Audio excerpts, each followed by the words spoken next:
Hello, everyone. Welcome to the Garden Club of Jacksonville hybrid program, Horticulture Corner, Houseplant Parenthood. Our hybrid programs are brought to you in person at the Garden Club, and we have several people here with us tonight, and on Zoom simultaneously. So we're excited to have you all here with us. Horticulture Corner programs happen on the first Tuesday of each month. My name is Denise Reagan. I'm the Executive Director of the Garden Club of Jacksonville, and I'm here with Damian Lamar Robinson, our Operations Manager, who is operating all of our technology. So he's manning the cameras and the sound for today's program. I'd like to thank the JESSIE DuPont Fund for making programs like this possible through a generous grant that they provided to us. I'd like to thank Brenda Daly, who is the chair of our Horticulture Corner series. She and her committee do a lot of great work to bring great free programming every month. While I have a captive audience, I'd like to tell you all about this exciting opportunity that we have. The JESSIE DuPont Fund is matching every donation that is made to us through the end of the year, through December 31st. So, and they will match up to $25,000. So that's really huge for us. And that means that any donation you make, 5, 10, 15 or more, will be doubled. So your $15 investment becomes $30. You can donate, or you can join or renew your Friends of the Garden Club membership. So that's a great way to support us year round. And in this case, you'd be doubling your support. It's also the holidays, so it's a great time to think about giving the gift of a membership to someone that you care about. Please go to GardenClubJax.org/grow to see how you can be part of the Garden Club.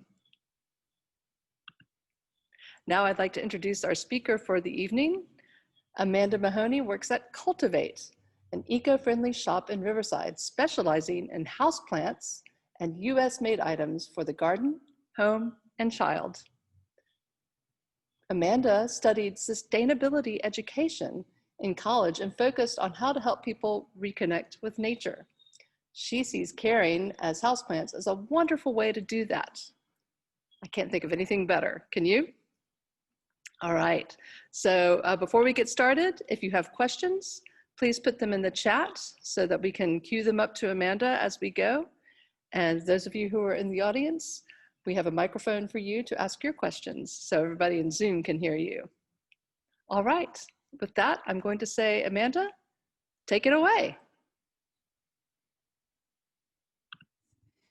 So I want to start off by saying that you don't have to be an expert to be a really great plant parent. I'm certainly not.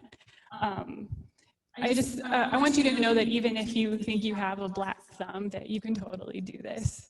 I think it's important to just like dive in and make mistakes, get your hands dirty, and have fun learning along the way.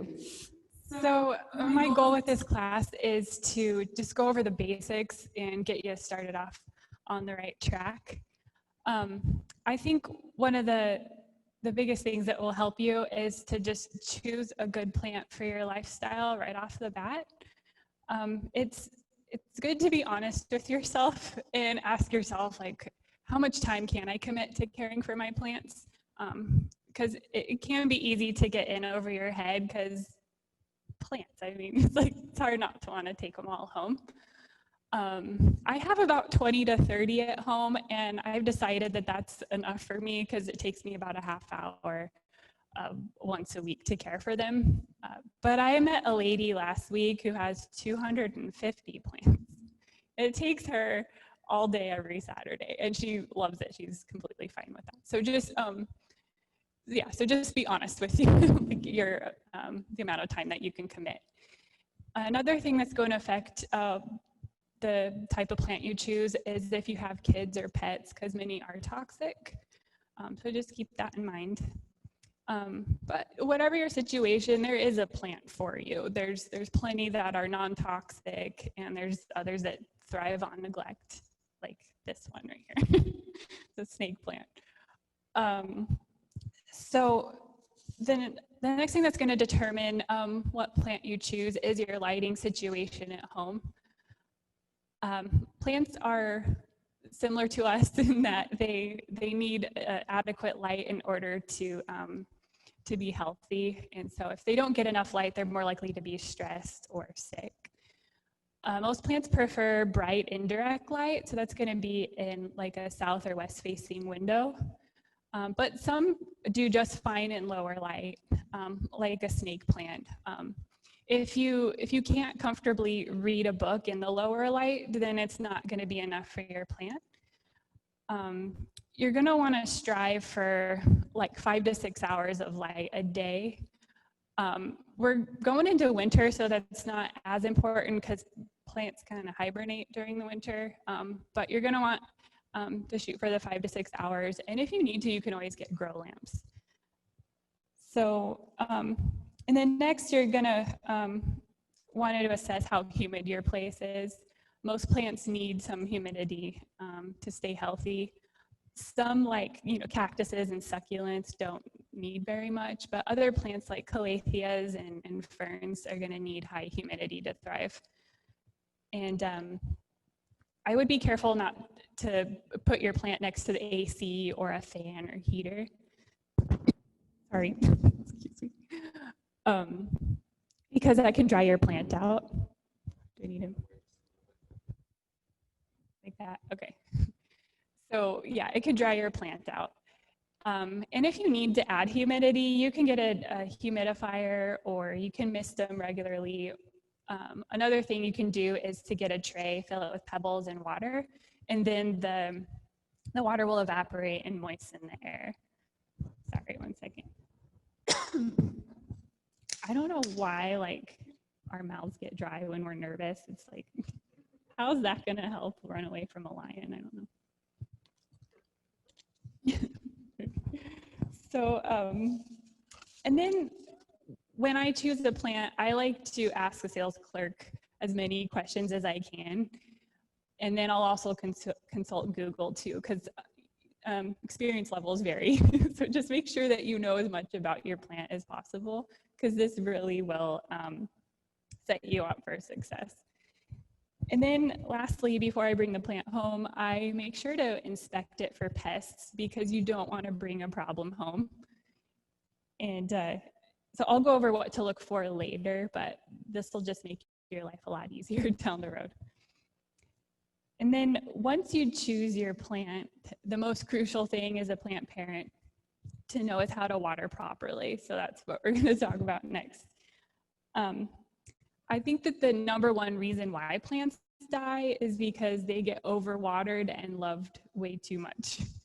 So I highly recommend getting a moisture meter, and it's really simple. You just stick it in the soil, and then it'll tell you if it's dry, like moist or wet.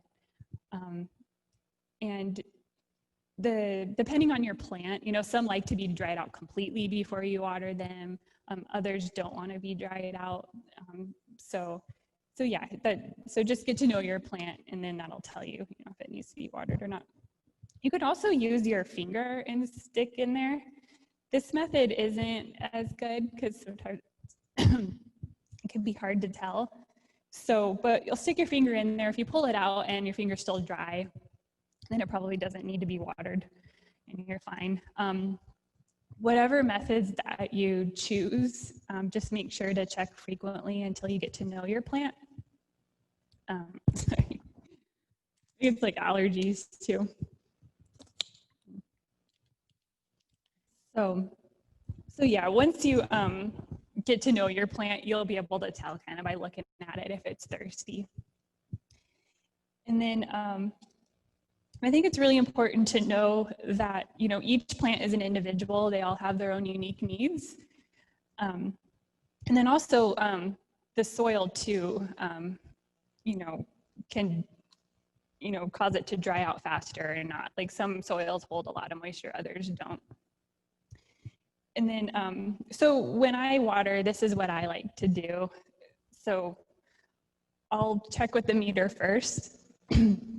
And then I water in the shower, but at Cultivate, I I water them in place. And it's important to like take the water can and go all the way around the plant, like make sure to water it evenly. I think that helps with the soil structure, and then make sure that all the roots are getting a drink. And then make sure that you don't like overflow the tray underneath. And what I like to do is like after about a half hour, an hour, I come back to see if any of that excess water has been soaked up by the roots. And if there's any left over, I just discard that. And which is so important because you don't want your plant's roots to sit in water because that can lead to root rot. and that'll kill your plant. So, and then I have a difficult time determining if a plant is being overwatered or underwatered just based on like leaf color alone. Because some plants, you know, most often their leaves will turn yellow if they're being overwatered, but sometimes they'll be brown, and that can be caused by root rot. So what I do is I check with my meter, but I'll also like pull the plant out of the pot and then check to see the roots if they're okay, and then so that'll like confirm my diagnosis if it's being overwatered or not. And so the next thing I'm going to talk about is how to pick out a pot. And as a new plant parent, I highly recommend getting a pot with a drainage hole, because most plants, if they're in a pot without a drainage hole, it's just too hard to maintain the correct amount of moisture, and they can die of root rot easily. So I've seen people, you know, do it in closed containers, but I tend to kill everything I plant in a closed container. So I just, in the beginning, just don't do it. So yeah, you can keep your plant in the pot it came in, which is what I typically do until you need to repot it, and then you can like stick it in a more decorative pot, like most of those. And then if it does have, the pot already has a drainage hole, you can, you know, just repot directly in there. But keep in mind that you're never going to want to choose a pot an inch or two, like don't get a pot that's like more than an inch or two larger than the previous pot, because a bigger pot means more soil, and more soil means it'll just retain more moisture, and that could drown your plant. And so there's also fabric pots too, which are really popular right now. I just worry about those because they're hard to clean, and then they can just provide a place for like mold to grow. So just be aware of that. And so now I'll talk about repotting and choosing the right soil. So people often ask, like, when's the right time to repot? And that's going to depend on your plant. So that's another reason why it's important to know what your plant's preferences are. Some don't mind being root bound, but others are a little more fussy. So, but they typically need to be repotted every year or two. And sometimes that means you're gonna just replace the soil and keep the same pot, but other times that'll mean that you need to change the size of the pot. You'll know when your plant's ready to be repotted, because often you'll see like roots growing out the bottom, or the roots are gonna push the plant up, or it just looks like it's just not too happy and it's not thriving. And when I repot, I make sure to choose the right soil. There's different types of soil, and you'll have to know which one your plant prefers, but there's some that retain moisture, and it'll have like peat moss in there, or there's other soils that will drain really well, and they'll have more sand or perlite or the bark in it. And so when I repot, I fill the pot about like half full. I moisten the soil, and then I'll gently like ease the plant out of the pot, and then loosen the roots up. And then it's a good time to inspect the roots to make sure they're healthy. And if you need to, you can cut away some of the unhealthy looking roots. And then you'll put it back in the, so you'll plant it in the pot and then add the soil, but don't pack it down because roots need to be able to breathe. And then you're gonna water it and then hold off on fertilizing for a few weeks because you're gonna wanna give your plant time to settle into its new home. And then before we go on to the last thing I wanna talk about, which is plant hygiene and treating for pests. I'm going to talk about fertilizing. Most plants, when they come from the nursery, they have like a slow release fertilizer in there that's going to be good for about 6 months. But after that, you're going to want to fertilize every like 2 to 4 weeks. And then where was I? So yeah, and it'll just depend on your plant. And then like any kind of fertilizer will do, just make sure to follow the directions. So to maintain the health of your plants, just remember like hygiene is important to them too. And inspect them every time you water. So you're gonna wanna look under the leaves, in every little crevice around the, around the pot, in the soil. So you're just looking for pests. And forgot to say, it's a good time to also, like clean the leaves off, dust them, trim away any dead leaves, because that can be a place for bugs to live. And always use clean scissors too, because you don't want to like, bring one problem to another plant. I've only dealt with like mealy bugs and spider mites so far, and you're gonna want to Google the most common pests just so you know what you're looking for. Mealy bugs are, in my opinion, kind of like white, cute, and fuzzy. And spider mites are harder to see with your eye, but you can see their webs. And then fungus gnats are another common problem that people ask about. And the gnats themselves aren't really that big of a problem. They don't do much damage to your plants, but it's the larvae on the surface of the soil. So, and you can see them like crawling around. So,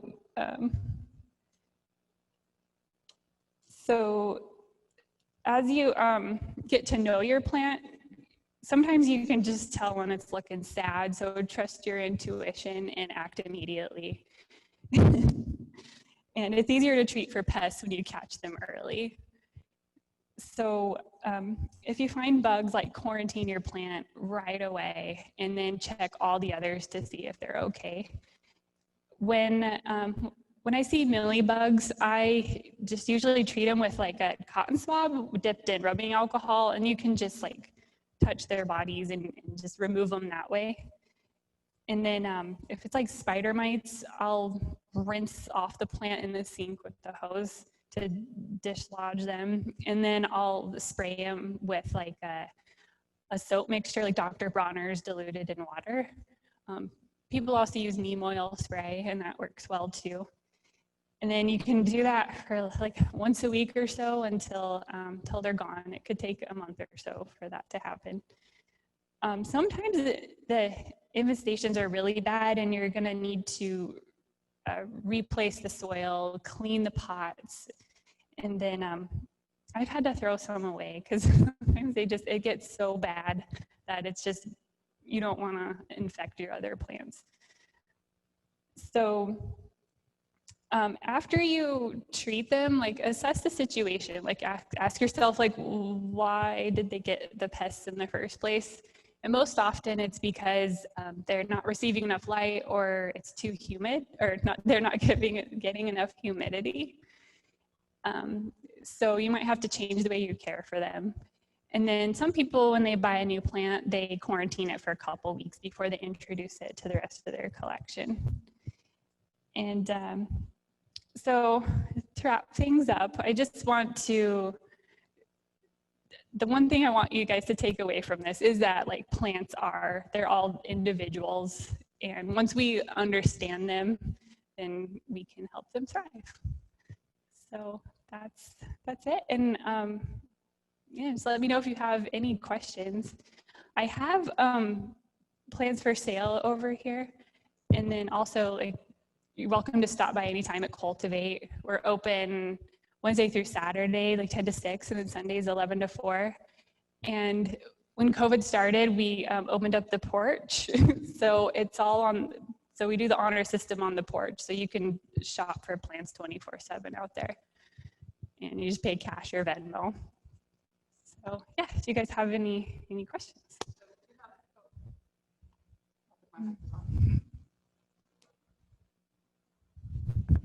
Hey there. So we do have a mic that we can, so we can get your questions on the air, as it were. And we have some questions that are in here. I have one question that's my own, that as you were speaking. When you're inspecting for root damage, root rot, any kind of root problems, can you describe some of the specific things to look for? I really, personally haven't really dealt with much root rot, but from what I've seen, it's just going to be like squishy, just waterlogged roots that are just kind of so sad. Dead. Okay, any questions? There we go. Yep, I had a question about using pots with drainage holes. I know that's preferred if you don't have one with holes, or it's ceramic or something that's hard to put holes into. What do you recommend for layering inside, or do you recommend charcoal or rocks? Yeah, I've done like rocks. I know people that just do layer rocks just so that water has somewhere to go, so that's not, the roots aren't sitting in it. And then water meters too are good. Like, we do have some pots like at Cultivate that I've planted with succulents and stuff, and I'm doing really good with those because of the water meter. It tells me exactly like how much moisture is in there. And then while he's looking for other questions in the audience, question about drainage. And so your question was a good one about other ways to make sure there's enough drainage. So rocks in the bottom of a pot that doesn't have a hole. Any other tips for making sure or ensuring there's good drainage? You mentioned like charcoal. I haven't ever used that personally. I'd have to research that more. And then I think like terracotta pots are good too, because they kind of breathe. So I think they'll absorb some of that moisture. So that could be something to try. Okay. So I guess it's kind of a two-part question. The first part would be, what are your general suggestions for having herbs indoors? And then what would your suggestions be for moving herbs indoors or outdoors, or vice versa? Okay, so I'm more familiar with just growing like herbs outside, not really indoors. But yeah, I've talked to plenty of people who have a little like herb garden in their kitchen window and do just fine. But yeah, I don't know like too much about growing herbs inside. So one question from Zoom from Kelly is, can you recommend a fertilizer for indoor plants? We have one that we sell, but it sells out quickly and it's hard to get. We get it through Modern Sprout, but we're currently working on getting a fertilizer through a place called Good Dirt, and they're a sustainable company, so they're really in line with our values. Hopefully we'll be having that soon, but I've had good luck with going to Home Depot or Lowe's or something like that and just getting a basic like houseplant fertilizer. Good Dirt is the one that you're going after? Yeah. Good Dirt. All right. Look for They're that out at of like Cultivate North soon. Carolina. I know you can like order it online, but for now. Okay. And someone says, fertilizing indoor plants seems more difficult than outdoor plants. Any suggestions? So all I do is just the one I have from Modern Sprout is just a few drops per cup, and I just, during the growing season, because that's when you're wanting to fertilize, I just add it to the water, and it's pretty easy. Yeah. And what would you say, what is the growing season? Is it different for each plant, or how do you detect that? Because it has to do with light, so it's going to be like spring and summer is your growing season. I haven't like played around with grow lamps inside, so you know, that'll change things too. Great. We have another question from the audience. You mentioned mealybugs, and I've dealt with those, and I've noticed them on bananas a lot, like in the supermarket. I was wondering if you've noticed that too, and if there's anything you do specifically if you're purchasing bananas to prevent them from infesting. Yeah, mealybugs, like they can come from anywhere, like yeah, produce. So just inspect your produce, you know, before you bring it home, wash it off. That could help. But yeah, they can come in on your clothes or other people. So don't freak out if you get pests, because it's just a part of life. We're basically like, you know, when we bring plants inside, there's it's not a balanced ecosystem for them. So there's this like one YouTuber that I like Plant Arena, and she says like she just imagines herself as like the ladybug to keep them all like at bay. So many reasons to quarantine these days, not just ourselves, but our plants and our food. Yeah, and our plants from each other. Oh my goodness, so sad. I have to leave town for 3 weeks, says Russ. Suggestions for watering while I'm gone? Okay, so one thing you can do is, so luckily it's winter and they're not going to go through as much water. So you can group all your plants together, which will help keep them from drying out as fast. I know some people there's like little self-watering things you can get. I've never tried it, but you can like fill like a bottle up with water and like stick it upside down in the soil. Or I've seen people do like a tub of water with like a string as a wick, and so the plants will just draw water as they need it. Or just get someone to come over and help you out.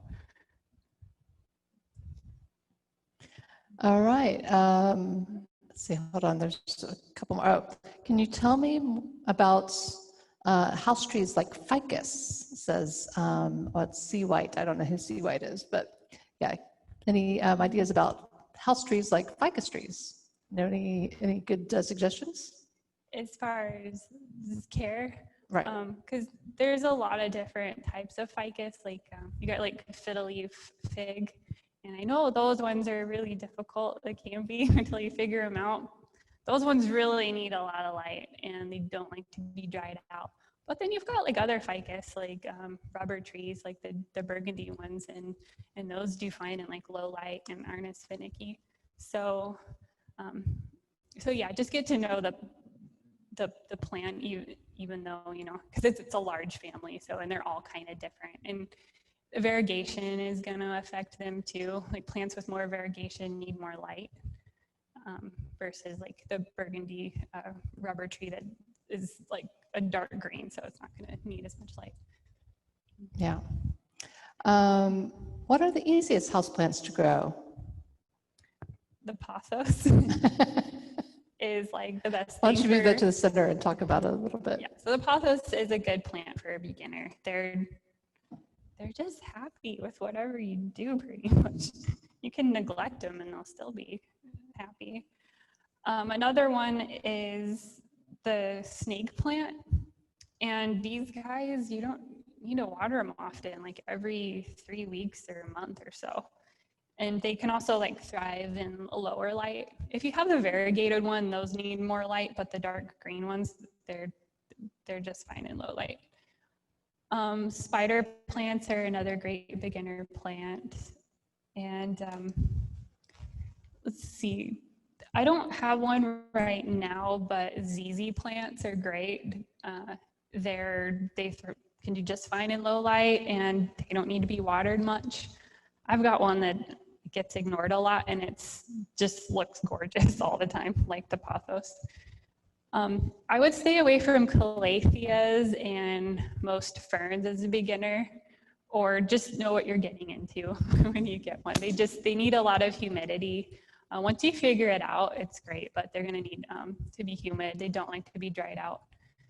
There are some ferns like this, like terrace fern, that is a pretty happy plant, and you know, it gets neglected sometimes, and it does just fine. So we have some questions from those in Zoom land who want to see some of the plants that you brought. So maybe you could pull out some examples from your. Oh yes, so I can just kind of line them up here. So I've got some of the different ferns. And then there's some peperomias. And I can't remember what this one is. We got so many from the nursery. I'm still like trying to sort them all out. Oh, we got the heart ferns. These are gorgeous, but they're another one that's kind of difficult as a beginner until you figure out the right amount of humidity for them. If you've got like a bathroom with a lot of light, they would love that. And then lots of calatheas. And then these are great. I think these would be a good beginner plant too. It's a philodendron hybrid. It's a moonlight, I believe, and these guys are really easy to care for. And I like the new leaves. They're just like this light lime green color. And yeah, so we got more ferns, got some aluminum plants. And I have other plants on this table over here. There's some more philodendrons, and I got a Monstera minima and some alocasias and an umbrella plant and some dracaenas. Okay, hold on. I have some more questions here. I got to just pull them up so I can see them all. Too many questions. Do you recommend getting a humidifier for humidity? Yeah, definitely. If so your place is going to need to have at least like 60% humidity for most houseplants.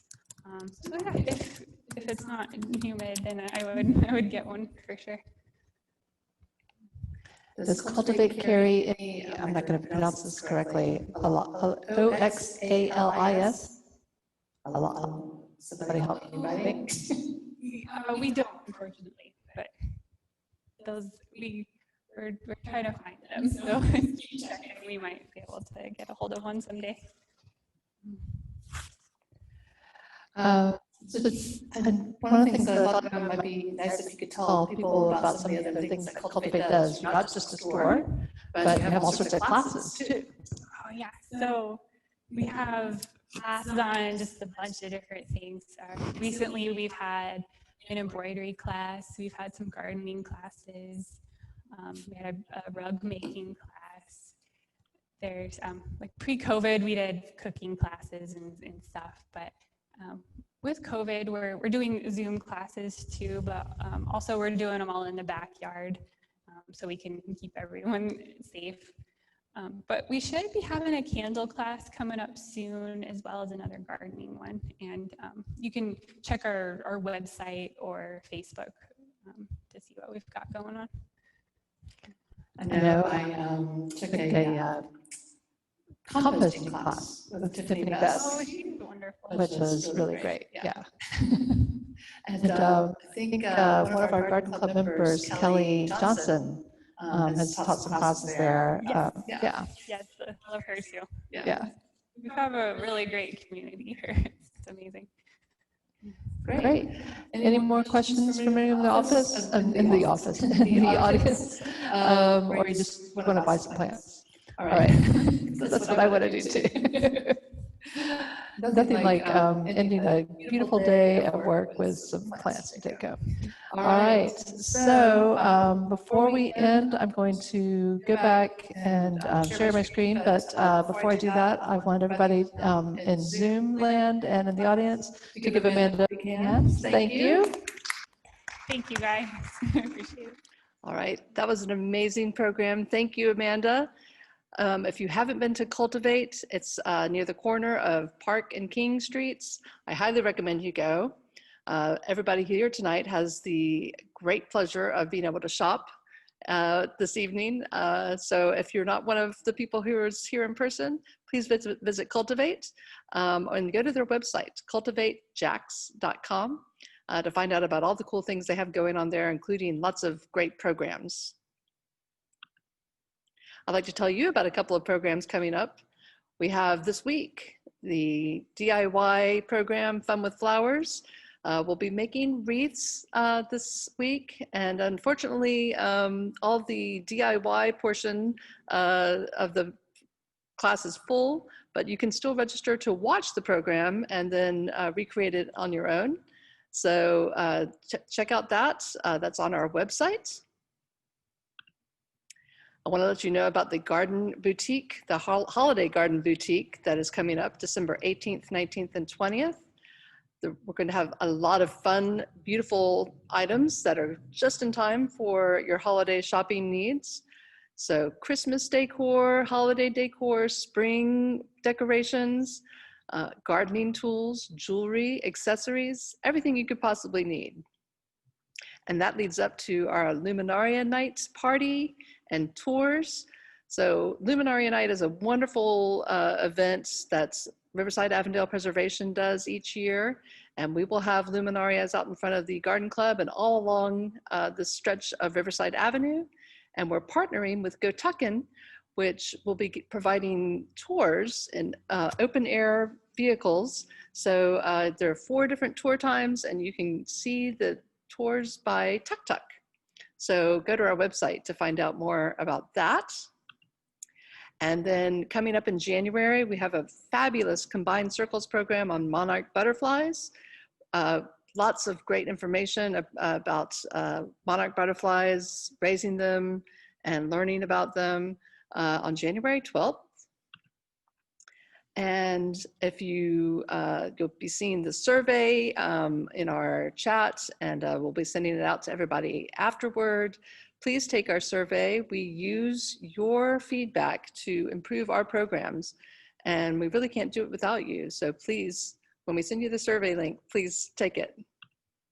I'd like to thank once again the Jessie Ball DuPont Fund for their support, and to thank all of you and everybody here for coming and taking part in this program. We can do this without you, but it's not anywhere near as fun.